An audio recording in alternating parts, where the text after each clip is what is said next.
kids. My name is Mrs. Katie, and this is my bunny, Sully, who's a little nervous to be on camera. I wanted you guys to meet him since I'm always talking about my animals. Sully lives here in my office inside my barn, and he is called an English Angora rabbit. Oh, goodness, Sully, stay for one more second. And I'm gonna let him hop around while we read so neither you or I get distracted by him. So Sully, go on and play. There we go. Okay, so I am here today to read a wonderful book to you all. It's called The Shark Lady, and it's about a woman named Eugenie Clark who became a scientist of sharks and other creatures in the ocean. And we're gonna read about her story and how she got to where she did in her life. She lived a very long, wonderful life. And you'll see that at the end when we go through the timeline of events of her life. So we're gonna start off when she's very young. It was a Saturday, and Eugenie wanted to stay at the aquarium forever. She wanted to smell the damp, salty air and stare at the glittery rainbow of fish. She wanted to keep watching her favorite animals, the sharks.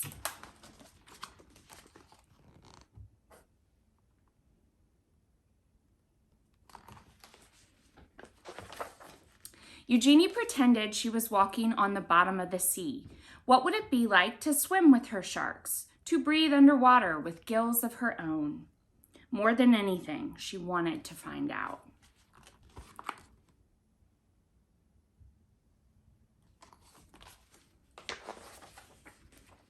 When the summer came, Eugenie's mother took her to swim at the beach in Atlantic City.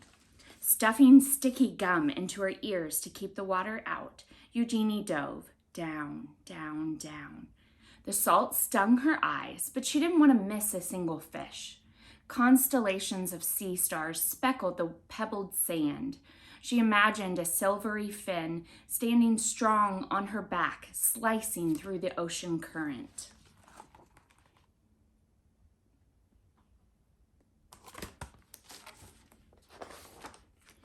To others, sharks were ugly and scary, but Eugenie knew they were beautiful.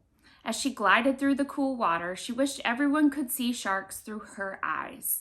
But the sharks were only in her mind. For now, Eugenie decided to learn everything she could about them. So she dove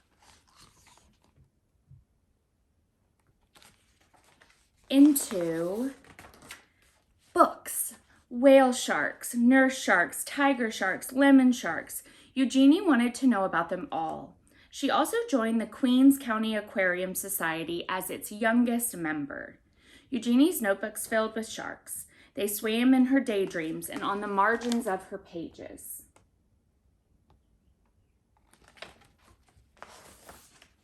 At home, Eugenie's mother surprised her with an aquarium of her own. A 15-gallon tank was much too small for sharks, but Eugenie saved her allowance to buy guppies, clownfish, and coral reed snails. It felt as big as an ocean in her room. Their small apartment became an aquarium, a laboratory, and a sanctuary.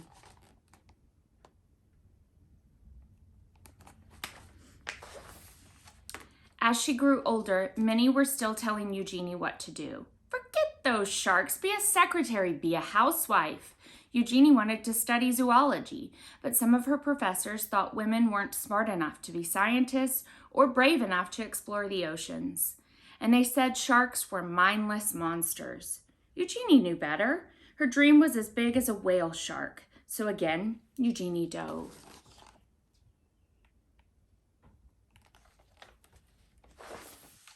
She plunged into every course she could.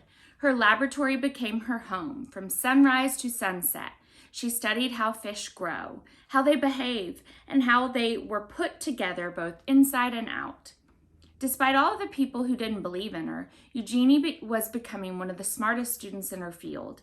Even after she earned her degree, many still doubted her.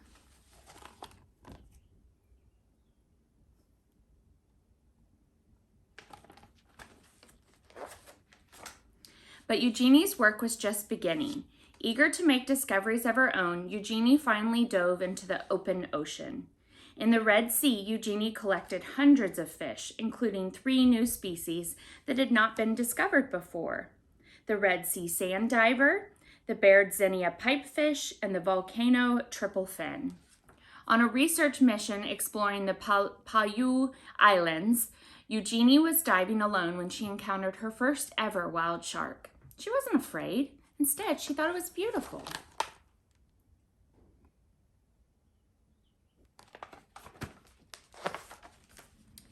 In Isle Mujeres, she dispelled the myth that sharks must keep moving to stay alive when she swam. In Isla Mujeres, she dispelled the myth that sharks must keep moving to stay alive when she swam through dark caves, still and silent, full of resting sharks. Eugenie's daring heart grew bolder with each dive. Soon they began to call her Shark Lady. Eugenie had proven she was smart enough to be a scientist and brave enough to explore the oceans.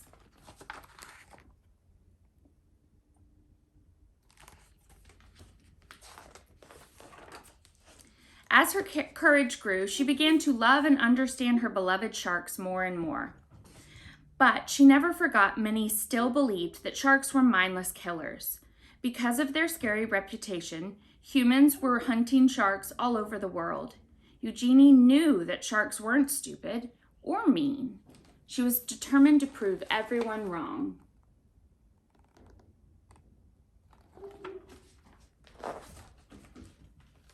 Eugenie fished through her mind and devised a brilliant experiment. Could she train a shark the way a person trains a dog? Were sharks much smarter than anyone knew? They were. Eugenie was the first scientist in the world to train sharks and even learned they could remember their training for at least 2 months after.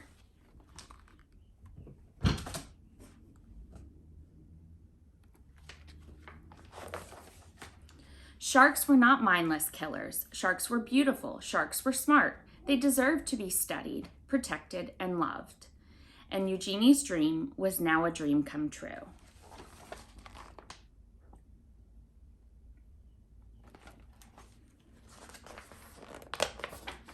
That's the end of the fiction part of the story.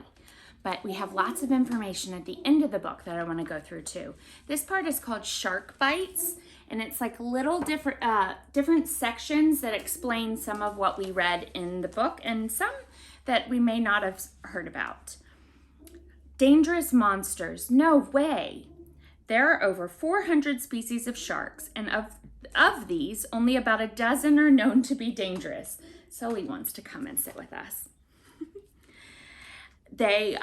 So there's only about a dozen that are dangerous to humans, and encounters are extremely rare. The truth is, despite their fearsome reputations, humans are much more dangerous to sharks than they are to us. Every year, humans kill more than 100 million sharks. It's important to treat sharks with respect, but there is no need to fear them. Sleep tight? Eugenie once swam in a cave full of peaceful, resting sharks suspended in the water. But were they really sleeping? Sharks breathe by using their gills to extract oxygen from water. Eugenie noticed that the caves with sleeping sharks had more oxygen than usual. She believed that this extra oxygen would make it easier for motionless sharks to breathe, so they didn't need to swim to pass water over their gills. Before confirming their discovery, most believed that sharks had to keep moving to stay alive. No toothbrush here. Sharks have impressive teeth arranged in rows along their gums. Their teeth are constantly being grown and move forward in their mouths like a conveyor belt. Was Eugenie afraid of sharks because of their sharp teeth? No way. She was only bitten once in her life, and the encounter didn't happen underwater. Once, on her way to a school visit, with the mounted jaws of a tiger shark beside her in the car, Eugenie had to stop quickly at a red light. As she reached across the seat to stop the jaws from tumbling forward, the teeth chomped into her arm. How funny is that? I mean, scary, but kind of funny too. Sneaky skin.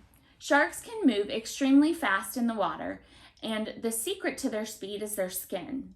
Shark skin is made up of dermal denticles, which are more like teeth than fish scales. Some swimsuit designers have created swimsuits that mimic shark skin to help Olympians swim faster in the water. Big, small, and everything in between. There's an incredible variety of sharks. The smallest in the world is the dwarf lantern shark. At under 7 inches long, the world's largest, the whale shark, measures over 40 feet. Once, Eugenie was swimming with these giants in the Sea of Cortez. One swam very close to her, so close that she was able to grab a hold of it. She let it carry her for a long time, until she finally let go when she realized she was far away from her boat. Mermaid purses. Some sharks give birth to live young. Others, like the dogfish, produce unique egg sacs that sustain their young. These leathery sacs are known as mermaid purses, and they provide the young shark embryo with a safe place to grow. Sometimes it's possible to find a mermaid's purse on the shore if you look carefully. Life at the top. Sharks are apex predators. This means they're at the very top of the food chain in the ocean. Because of this, they play an important role in keeping food webs and prey populations in balance. Without sharks, ocean ecosystems would collapse. Sharks are old, very old. The first sharks appeared over 400 million years ago, and their ancestors are still around today.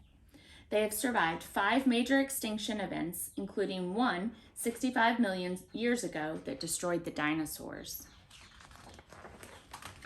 And this is a really cool timeline that puts everything in order for us so we know what point in history Eugenie did these things. And what was surprising to me when I first learned about Eugenie Clark was that she was born over 100 years ago in 1922, but she only died 8 years ago in, I think it was 2015. So she lived a very long and wonderful life. So May 4th, 1922, I'm gonna shorten these a little bit. She was born to her mother that was was of Japanese descent, and her father, who was American, Charles Clark. When she was only 9 years old, she went to an aquarium and saw living sharks for the first time and fell in love with them. And that's when her mother got her the 15-gallon aquarium. In 1942, she got her bachelor's degree in zoology from Hunter College. In 1946, she got her master's degree in zoology. In 1950, she became Dr. Eugenie Clark, earning her doctorate in zoology and a scholarship to study fish in the Red Sea. In 1953, she authored her first book, Lady with a Spear. In 1959, she discovered the belted sandfish, a species of fish that can change its sex in as little as 10 seconds. Eugenie's groundbreaking work on lemon sharks is published. She is the first scientist to train sharks to push a target or ring a bell to receive food. In 1968 to 1969, she was a professor of zoology at University of Maryland. She published her second book, called The Lady and the Sharks. And in 1972, she was writing for the National Geographic magazine, and she discovered the Moses sole produces toxins that repel sharks. 1973, is when she saw the sharks that she thought were sleeping, and she discovered that sharks don't have to stay in motion to be able to breathe. She was the first person to study this. In 1981 is when she rode holding onto the back of the whale shark. In 1983, Egypt's first national park, the Ras Mohammed National Park, is established partly due to Eugenie's work in the area.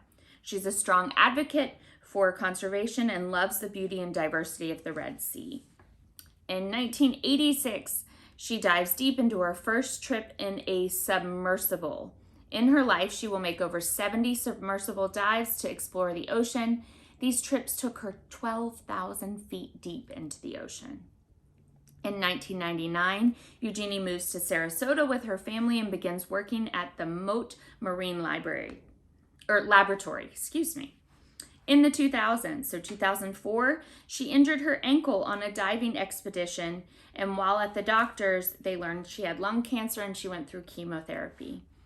In 2014, she celebrated her 92nd birthday by scuba diving with a group of divers in Jordan and Israel. And in 2015, she passed away in the company of her family. What an amazing life Dr. Eugenie Clark led, and we are so lucky to have learned about her in this wonderful book called Shark Lady by Jess Keating. Thank you for joining me for story time. Sully and I really enjoyed it, and we will be back soon to read more with you. Bye.